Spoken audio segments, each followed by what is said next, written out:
Hello, everybody, and welcome to another tantalizing, sanitizing episode. Palate sanitizing. Come on, it's COVID still. Okay, yes. Yeah. This will go down in the history books. Yeah, One of the COVID podcasts of our great year 2020. We need to timestamp these things. But another episode of Romancing Our Stones, your male survival guide to pop culture and media that your girl will drag you to. I am Matt. And I'm Alex. And we are going to be discussing Married at First Sight, Season 9 on Netflix right now. Episode 12 is where we're picking back up. 13. So, welcome back. We're excited to jump into this here with you. Thanks for everyone that has been starting to listen. Yes. We see we have listeners now in India and Brazil. In France. Bonjour. Bonjour to our French listener. And if I knew any Portuguese, I would speak to you Brazilians right now, but I can't do that. Also, a lot of great activity in New York, Illinois. So, in Minnesota, we appreciate you guys listening. So, COVID must have some really bored people. Yeah, if you're listening to us, I mean, I'm thankful, but man, that says a lot about your life if you're caring about my opinions and Alex's opinions. But as always, first we want to thank our sponsor for the show, Wash Park Lending. Justin at Wash Park Lending. Visit your mortgage professionals at Wash Park Lending to get your home loan done the right way. Justin at Wash Park Lending will take a consultative approach to your home mortgage and make sure you feel comfortable and confident every step of the process. With rates as low as 2.7 and hovering at all-time lows, Alex, it's the perfect time to refinance or buy your new home. So visit washparklending.com, go to the contacts page, find Justin's number, give him a call to get started. Oh, I agree. I might hit him up for refi even too. It's rates are insanely low. So company NMLS is number 1952608. So Alex, before we jump into this, I have some breaking hot Bachelor news. What? Yeah, I do. Is it hot and breaking? Hot and breaking. I heard Cassie. Cassie filed a restraining order against Colton. Shut up. Seriously, yeah.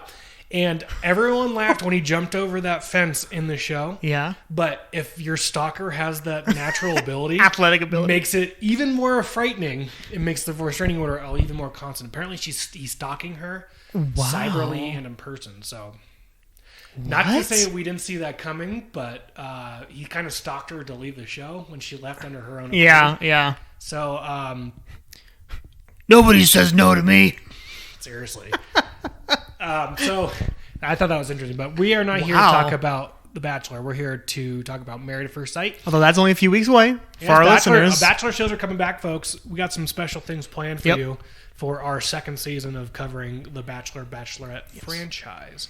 And we will leave you on that edge of your seat there. But what are we drinking today?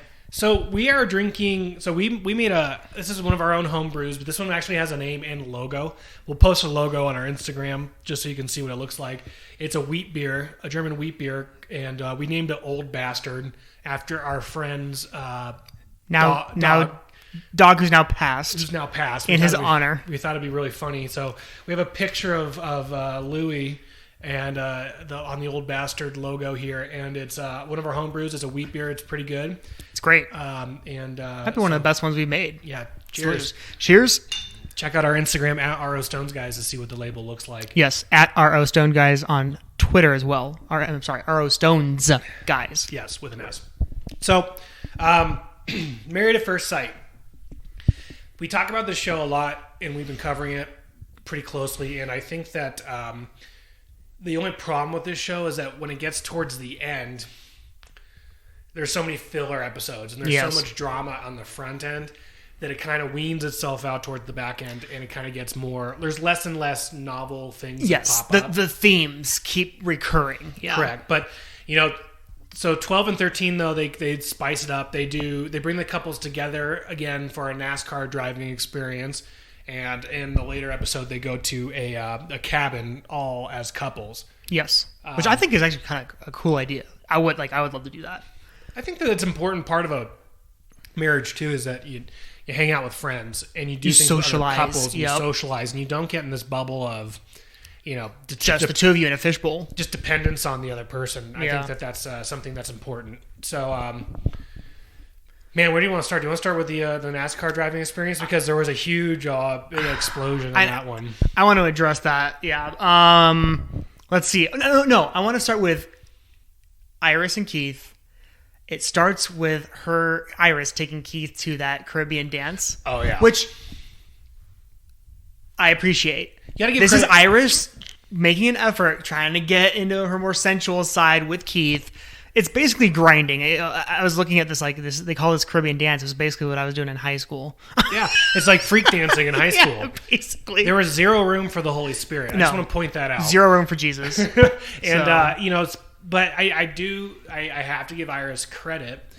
That's making an effort. She got the lotions. She's trying to get to the situation. And, I give her credit. I can imagine it being in a very uncomfortable situation for her to really... all of a sudden, being a virgin, all of a sudden being thrust into this, there's an expectation that it's time to have sex, right? I mean, I know she signed up for this, she owns that part of it, but she's making steps, and I'm sure, and I think you could tell Keith was appreciating the fact that she's making an effort to try and get there with him. Yeah. I mean, the poor guy, though, his blue balls probably were bursting at the seams.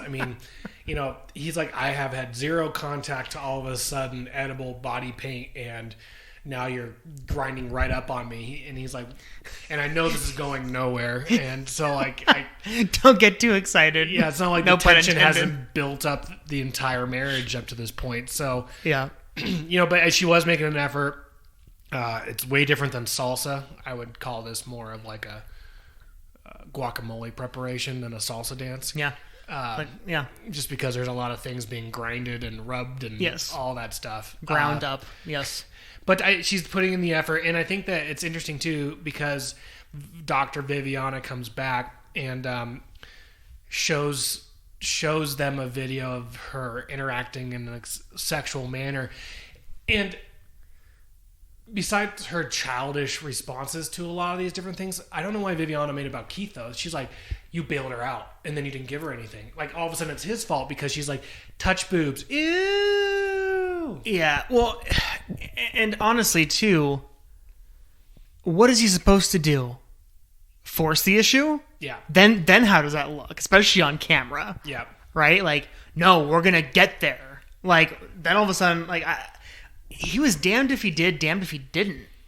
With the way that Viviana kind of put him on the spot like that, I wasn't a big fan of that. With her being like, well, you kind of bailed her out. It's what was he supposed to do? Yeah, it was awkward. They're sitting on the bed. She doesn't want to participate. What are you gonna force the issue and be a dick? No. Are you gonna bail her out just so that you guys can both get out of this awkward bubble you guys are in? But even then, so it's he's like, yo, my favorite position is raw dog from behind, and she's like, yeah, Keith, gross.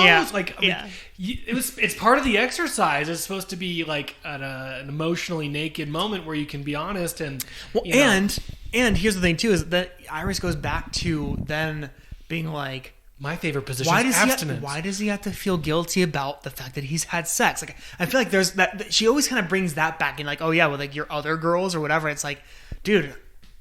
Just because you didn't doesn't make him less of a good person because he has I see there's a lot of really interesting dynamics between the two of them because of him trying to be open and he's being vulnerable, and he even admits later in that I think in that episode he's like, I haven't gone this deep, this fast, or this open and this vulnerable with somebody this fast in a relationship ever. So it's he's also putting in I think it gets discounted how much that Keith that is actually putting himself out of his own comfort zone too. It's all about Iris because of her virginity, and when it's no, they're both doing this together. And this is not unique just to their relationship. I feel like a lot of relationships punish each other for the past. Yes, when and it's weird. You signed up for it. You're getting married on the spot. You can't. Or even in dating or someone, you start dating someone for the person that they are now, and then it's interesting because the natural stage is you start dating someone for the now, and then you get married to them, and then you want to start molding them for the future, and then you end up missing how they were at the beginning, and then there's people that get really mad about the past. If there's a threesome in the past on one night, but that was one night. I could see Iris being mad at Keith for having a very sexual exploitive opportunity in the past when he's been nothing but kind to her. and patient. And I think that's the unique part, right? Is under a normal relationship, within a normal scope of relationship, you learn to love the person for the now, and you still learn about their past, right? But that's part of their story into becoming who they are when they met you, right? Yeah. And in this case, they just get married on the spot. So who they were in the past was literally yesterday in their case, right? And that might be where it gets tricky. It's like, Iris, I had no idea who the hell you were. Yeah. Like, honestly, I didn't realize that I was going to be in the situation of married at first sight with a virgin. I had no idea.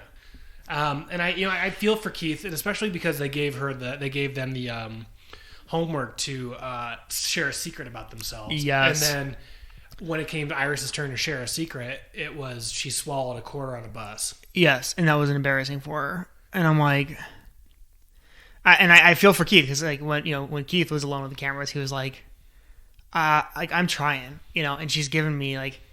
He's like, I respect the fact like, okay, it was an embarrassing moment for her, like she felt silly in that moment, but it's like. You were riding on the bus and you swallowed a quarter. How old were we? Like 13? Like, and part of it too is also kind of like, if it's a challenge that comes from Viviana, something tells me that it's a little more of a vulnerable secret. Yeah. Like maybe talking about a fear or an anxiety or a purpose-driven type of concern, or like, I'm sure Keith was ready to be like, he's probably willing to bear down, right? Like, and take the armor off to say, hey, I'm really worried about this, or I'm ashamed of this, or here's a secret that nobody knows about me, and it drives why I am the way that I am this way. And she goes, I swallowed a quarter on a bus. Her secret was literally, I became a coin dispenser from an arcade owner's belt after riding on the bus. I swallowed some coins, and then I became the. Remember those at arcades where they used to have the belts that shoot out like the four size coin. Yeah, that's what her butthole became. But so that was her secret. I mean, and it was a nothing it's burger. Silly and it's a secret. She's told up. Yeah, it's a nothing burger of a secret. Yeah. Like I think that's what he was disappointed. It gave him zero insight further into the person that is Iris, which is what he desperately wants. It's like me telling the story of how I pooped my pants in 5th grade when I was getting picked up by my neighbor. Yeah, that was embarrassing. Yeah, super embarrassing. That's a true story, by the way. I can tell you off air or on air. Just tweet us. Yeah. Ask us anything. There's like Reddit feeds. Do you know about that? Like Ask Me Anything Reddit feeds. We should do that. Oh man, I'll tell you more about it. But anyways, so that's Keith and Iris. Let's get into the NASCAR event. But before they do that, they went back to Keith's house just so we can wrap them up. Okay, all right. They went to Keith's house for the first time since his grandma was sick, and he had a conversation with his mom, and she asked him, "Are you happy with Iris?" And he said, "I don't know." And he hesitated. Yep. And that's an honest reflection where you have other people be like, "Oh, it's great, it's great." Like I'm loving it, even if it's the honeymoon phase, right? Like the fact that he's not even in like a honeymoon phase necessarily is telling. And I was thinking too, like this is a conversation that I always have with all of my buddies who are about to get married, and I say, once it gets down to kind of crunch time, I go, look, until the time where you say I do, you can still be selfish. Like, it's the last time for you to be selfish. And I don't mean that in like a don't do it, but I'm saying like you need like truly think about, are you doing this just because of social norms, because there's pressure from other people to have you do it, or it's just one of those things like take this moment for yourself. And I feel like that's kind of what Keith had with his mom was like, are you happy right now? Yeah. And if there is a hesitation there, you really need to think about whether or not you want to go through with this, because don't go through this because you feel like you're going to hurt Iris's feelings if you don't. Again, this is the time for you to be selfish because this is still your life. Yep. And you're not going to do Iris any. The only thing you'll be doing is a disservice to her by pretending to be married. What Matt is doing with Amber, right? He's not in. He's hamming it up for the cameras. Yeah. Which I feel like he's taking it seriously. Yeah. And I think he does want it to work, and he does have feelings for Iris, and I feel like he does want to be there with her. And I feel like her emotional immaturity there or sexual immaturity there is what's causing him to be like it's a fight. It's a fight every day to get her to open up and be more of her. Be more of herself. It's not just sexual. The show skews so heavily into her sex, emotion, her maturity in sex. It's her mental maturity, where she fluctuates from being super self-aware and being very childish. It's almost like she's caught in a 13-year-old mentality about sex and intimacy and boys, but she's super self-aware. So I don't know. I think that it's important to demonstrate that Keith is taking this seriously, and I think Iris is taking it seriously. Yeah, and every step that she feels. Like I don't doubt that. Yeah, and that's why I like them. I don't doubt that for a second. They're both taking it seriously, and I think for her, I mean, honestly, like if they are to go through with this, right, and get married, they need a sex and marriage therapist from the get-go, in my opinion. Just if they really want to make it work, they've got to get her to that point. Yep. Because I think it's one of those things where it's kind of like, hey, you need to clean your room, but you don't want to get around to doing it, right? And I think that's kind of like where, to your point with Iris, like she's self-aware. She knows that she's like kind of still stuck in that 13-year-old mentality, which is super mature to be self-aware to that extent, but she's not. And again, she's only recently started to really try and break out of that with exercises, but would she have known about those exercises without having Viviana around? No. And that's what I'm saying. Like that would be, if I were Keith, being like I want to stay in this and I want to fight because I do, like, I'm feeling for you. I have feelings for you. Like, I think, I could see myself falling in love with you and making this work because you're a great person. But first things first, we need to, like, this needs to be a workout. This needs to be like a gym workout. Yeah. To get this going. I think that, I'm tired of talking about her virginity, but, she's making sex to be this monumental thing where it's an extremely important thing, but a lot of sex is failure and laughter and, like, she's saying, like, the stars have to align in this angle and Keith needs to look at me with his look and I need to be feeling these things and I need to, for it to be even in consideration before I take the step to do this and that. I mean, a lot of it, like her mom's illusion with the diving board from last episode, you just need to dive in. It's like a lot of it is you need to take that big scary first step despite all those things not being in line, if that's something that you want to do. First off, it sounds to me like she just doesn't want to do it because her identity is tied in with her virginity. Potentially, and you just explained that too. Also, maybe you think about the fact that a lot of the reasons why, as human beings, we don't do things to begin with is because we're afraid of the failure. Yeah. And we're afraid of the possible rejection that comes from it. That could be a lot of the reason why, because again, she's lifted it up on this pedestal here, right? Where it's like, I could see her being terrified to actually even like, all right, we're going to try it tonight. Because she's like, what if I don't know what I'm doing? And again, maybe that's where like they need to just have that conversation. And like Keith needs to reassure us, like, look, like we'll go slow. We'll kind of walk through this. I'll lead, and you can kind of learn and like we can, you can find out what you like, and like. But she demonizes his experience and, Yeah, and it goes back to that point. It's like, well, maybe I won't be good enough for Keith. Or maybe he thinks I'm not good enough. Which is telling, too, because I think that's a lot of people. It's all of that judgment comes from a level of insecurity, personal insecurity. Yeah. Yes. So we'll jump back into Keith and Iris in the cabin.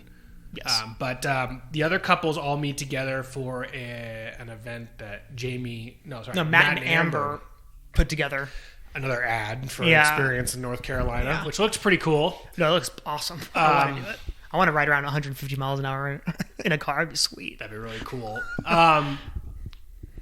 So they go to this NASCAR driving experience, and I watched this scene. There's a scene where they're all walking up, and they're all in line, and this guy's describing the rules, and Elizabeth is talking over, like, I grew up here, can you believe it? And Jamie says, can you shut up for 5 seconds?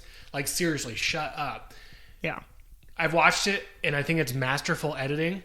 Because if you watch it, they have that little spat, and then they start walking forward. So I think the producers were trying to get an image of them all walking in unison towards. I don't think that guy was actually giving instructions at that point in time. I think they were being instructed on when to start walking forward, and she wasn't paying attention. But they edited it in a way where that guy was describing things to him. Because they actually start walking forward after... This is what I deal with all the time. Isn't it great? Like... Then they all start walking towards the camera. So, yeah, because when I was watching it, I'm like, and what's happening is this guy that's with their instruction coach for the day is trying to go over the rules, walk them through what their day's going to look like, and she is just talking about how much she knows about NASCAR and her history and all that kind of stuff, which is probably great. Like I'm sure she's a wealth of information, but like again, if it was edited, then like. Again, masterful. But like what it looks like is that she doesn't give a shit that somebody's talking and trying to do their job. She's talking right over them, which and again, it might be moot because if it was editing, then it's editing. But from what I've seen from Beth with people within the service industry on this season, it's been like not respectful. Yes. And that's why when I saw that, and then they show later when they're having their spat, and one of the other staff members from this NASCAR event is trying to come up and like give them like a pass or something, and she's like, would you just wait or whatever? And like the poor lady is just trying to do her job. She has no idea what she's walking into. And it's like, and Jamie even does call her out again and be like, hey, like, are you kidding me? Like, don't talk to her that way. Like, just, you know, and it made me go back to the episode where they're having dinner on one of their date nights, and she is completely doesn't even acknowledge the person who's serving her the plate. Like, and I just, you know, Jamie's the one saying thank you. Like, I don't know. That rubbed me the wrong way a little bit. And it wasn't like a red flag or anything. I was just kind of like, oh, like, you know, Jamie's the one who's acknowledging that there's another person in their space. And I think that part of it too, and I agree with you, I don't like it when people treat servers poorly or anybody. They're still people. I also don't like how I don't like how Elizabeth made it her goal to ruin everyone else's time or let them realize to make it super awkward. She was not happy. And I think that I don't agree with his delivery, but I think Jamie's argument was founded in... He's a terrible communicator, but he is emotionally self-aware to understand how you should behave. Like, you're not happy about X, Y, and Z. That's perfectly... It's your own prerogative, but don't rub it on other people. And she did the same thing on the boat. I mean, she's very unaware of other people's feelings and that's the thing. I think just very calloused to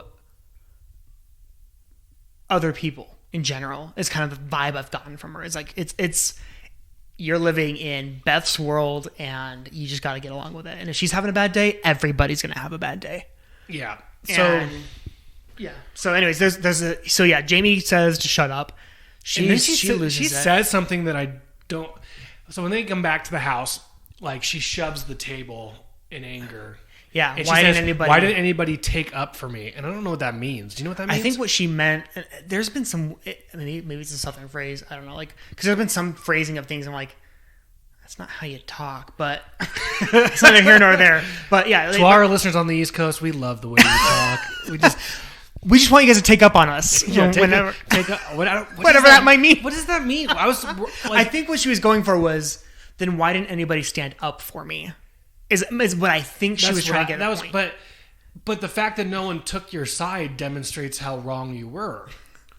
Well, I mean, everyone's kind of flipping about, like, it's not my business. I'm not... I would have been the same way. I'd be like, all right, babe, let's go over on this side of the track and see what they're doing over here. Like, well, they figure out... Because, again, it's not their business either. Like, I'm confused because she was mad at him because no one took her side.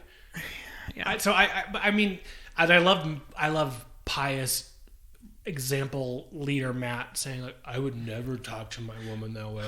I know. It's like, you're just like bailing on her on a regular basis for 48 hours at a time. You are the morality police. Yeah. That's rich. Man, it's been such a journey. That's his answer to everything. I don't know if you noticed that over these last episodes. Man, it's stressful. It's stressful, but it's been such a journey. You guys don't get what it's like to be married at first sight. Yes. We'll get to Matt too. He's like, she got mad at me for going out with the boys. Yeah. It's like, that is your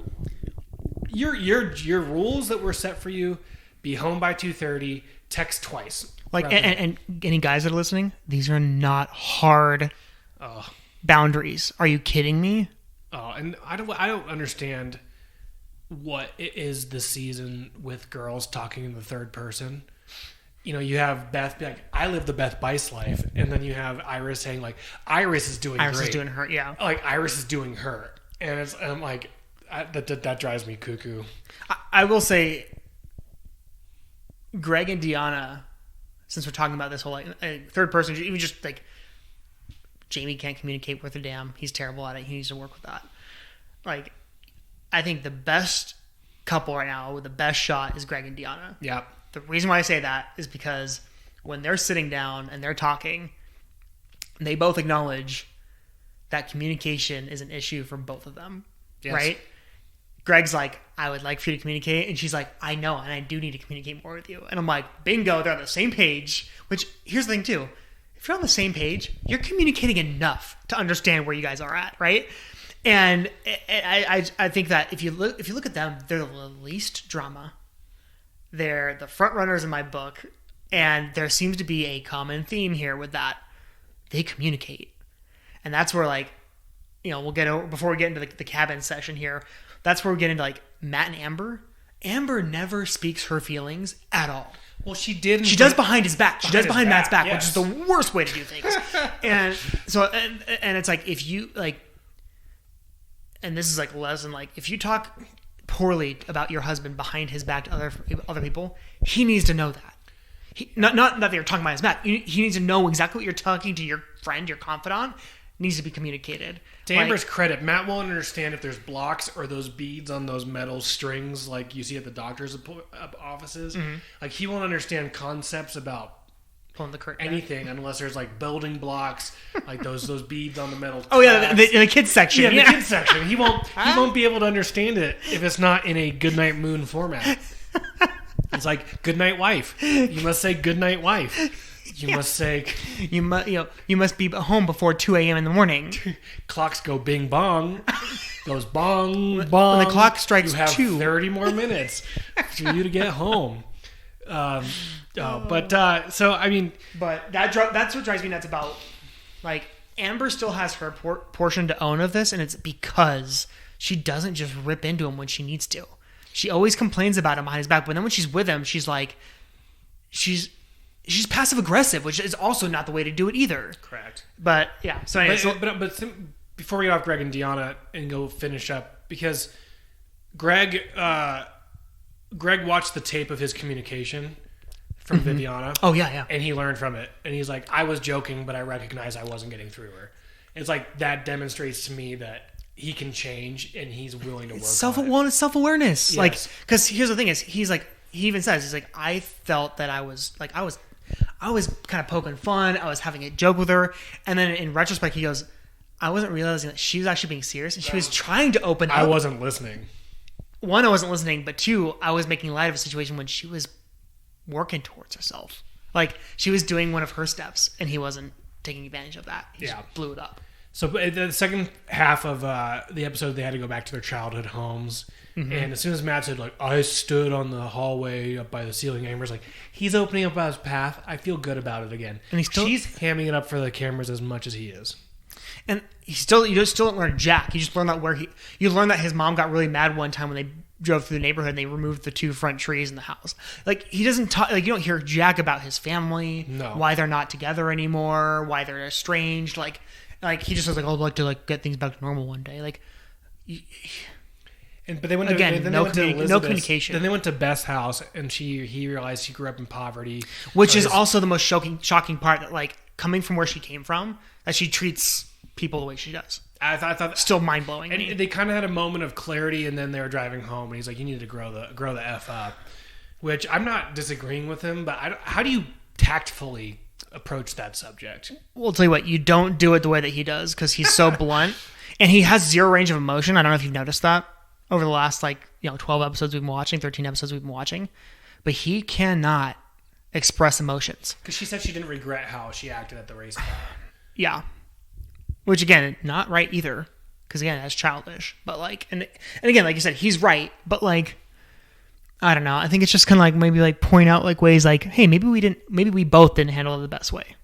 Would you agree? Like I think with a spouse, like that's how you would kind of get to that point of like, let's just agree, like, let's own what we both can own, Yeah.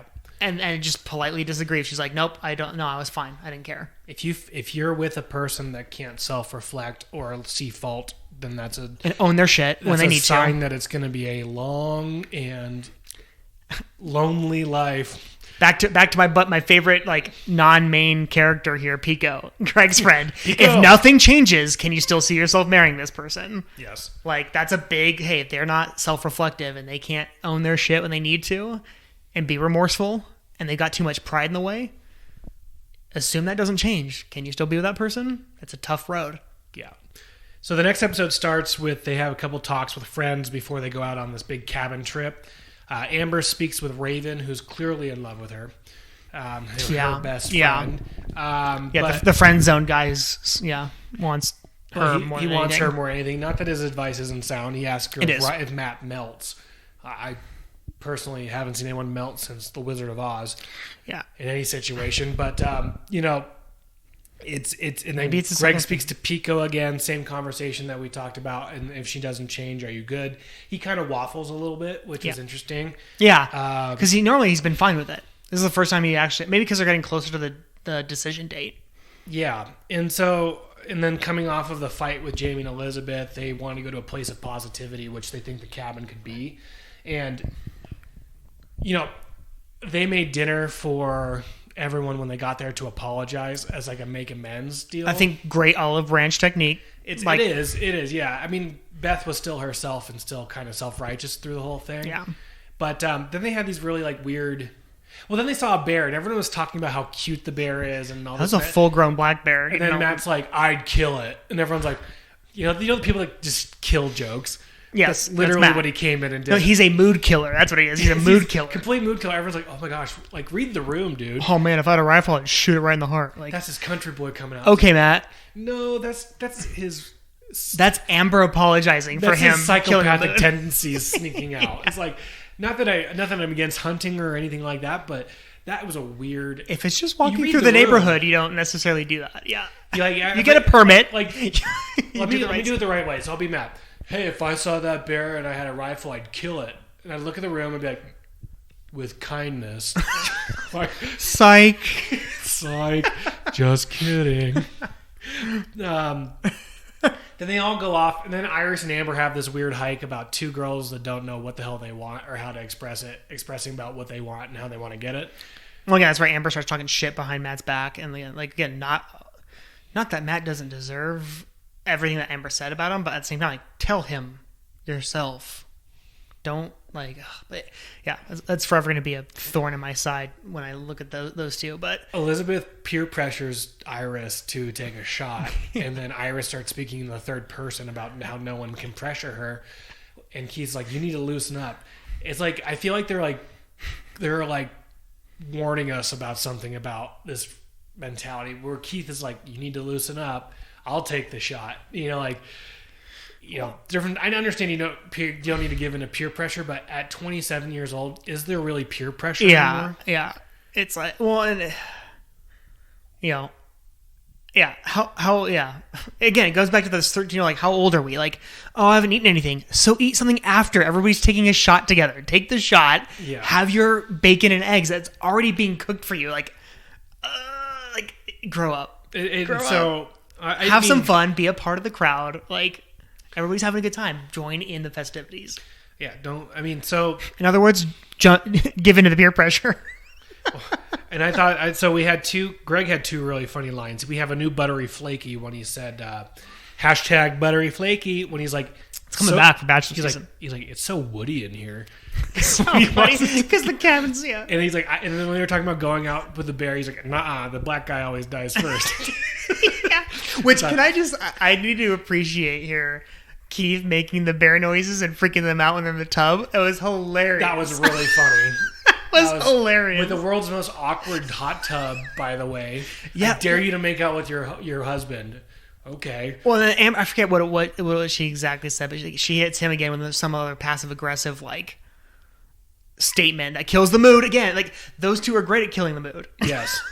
I have no problem kissing my husband. He's a good kisser. Blah blah blah blah blah. But Matt was talking about all the hard work he's been putting into his relationship with the guys. If that's his definition of hard work, his mobile detailing service will never ever work out. No. He's irritating. Matt says hard to give up the single life. Then why did you sign up for this experiment? Yeah.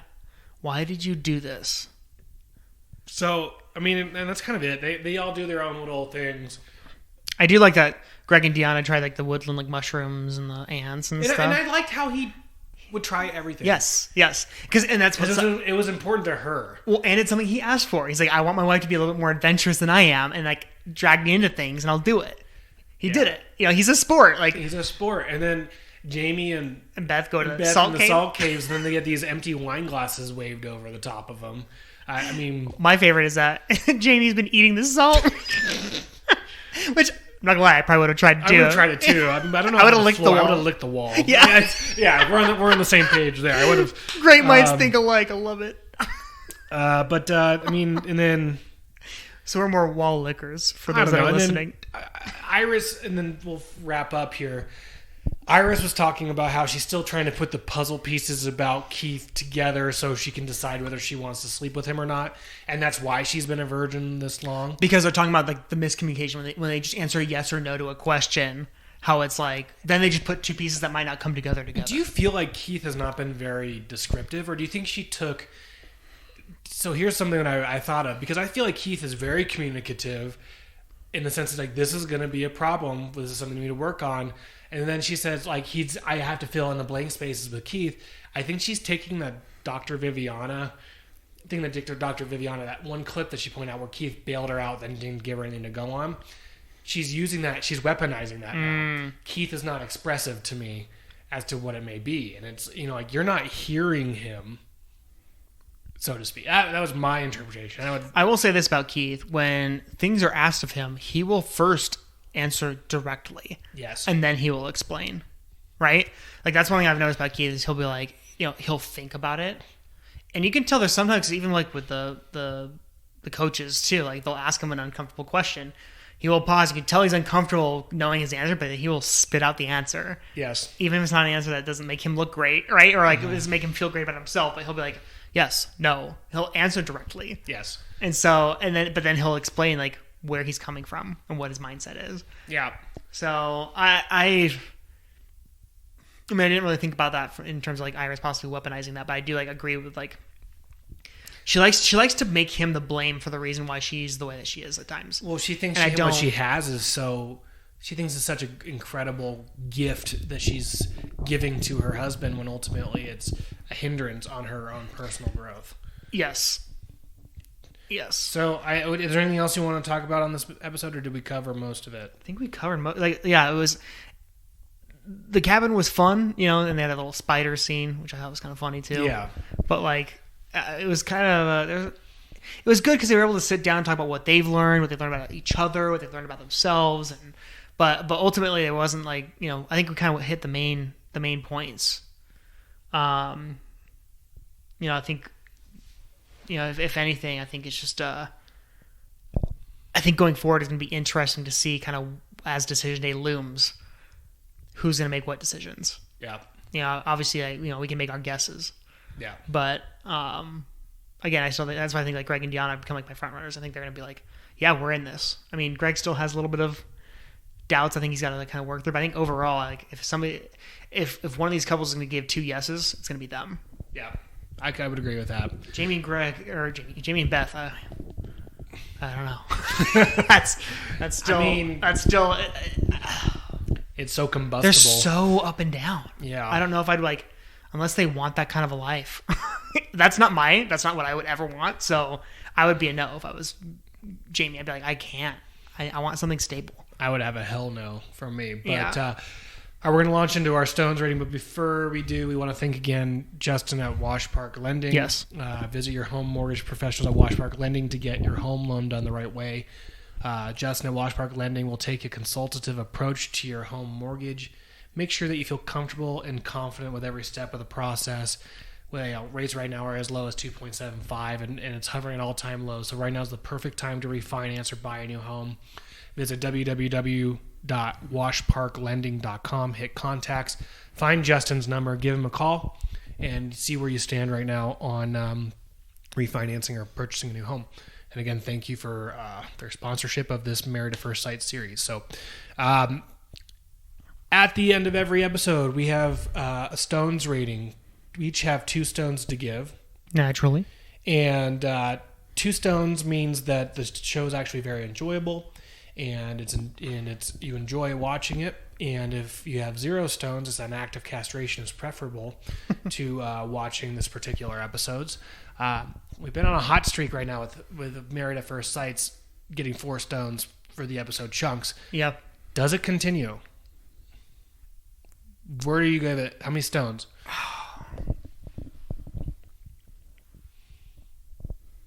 Yeah, I still enjoyed watching 12 and 13. It was entertaining. I think because we're getting closer to decision day, they're having some serious conversations. There are a couple fireworks, a couple sparks that were flying. So, I think, you know what? No half stones. So I'll round up. I'll say 2 stones for me on these 2. Okay. Yeah. I'm unfortunately going to break the streak. Okay. I'm going to give it 1 stone. This became to me. I thought episode 12 had a lot more fireworks, a lot more stuff. She, Elizabeth called Dr. Viviana a bitch. There's a lot of things. That was dope. Viviana was like clapped right back. Did you just call me a bitch? And there's things in there in that, but I thought it was all filler. The next episode where I found myself on my phone. Where I was good in the background, but it wasn't something that I was like super engaged with. I mean, this podcast forces me to be engaged, but I found myself. Nobody's forcing you to do anything, Matt. I know, but I found my mind wandering, and because there's nothing really being said. I mean, well, I think what was important about the cabin scene was them to be social with other couples, not only couples that were in their same boat, right, experiencing the same thing, but they also had to reflect on what they've been learning, what they, and see kind of their relationships for what they currently are right now, leading into decision day. So I still think it was important. And yeah, I think that's why I gave it 2, but I can see where, in terms of, like I said, sparks, things like that, fireworks, it was a lot more of a mellow episode. So I'll give it 1 stone, which I still enjoyed. Still good. I still fine. I did. I mean, but it wasn't. If we could get half stones, would it get a 3.5 from both of us? Probably. Yeah. But we don't do that. No. Yeah, but I'm saying or if I give it a 1.5, you give it 1.5, would it be a 3 stone? So Alex gives it 2 stones. I give it a Tom Green 1 stone. Where does it stand on this meaty scale of yours? I'll give it it's like a 6 ounce, New York strip. Wow. So not a 12 ounce. So it's a prime cut of meat, but not enough to really satiate. If episode 13 was as spicy as episode 12 was, it would have been a full 12 ounce New York strip. Okay. It's a 6 ounce because 12 came out of the gates really hot, entertaining.